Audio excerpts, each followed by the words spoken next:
আমার ভাগ্যটাই খারাপ। অনেক দোকানে খুঁজেছি সবুজ কালার কাঁচের চুড়ি, বাট সবুজ কালার কাঁচের চুড়িই পেলাম না।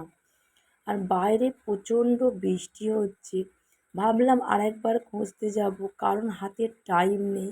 কালকেরই বেরিয়ে যাব তারকেশ্বর। সারা দুপুরটাই ঘুমাইনি, রান্না বান্না করে রেখে দিয়ে হাতে মেহেন্দি করছিলাম।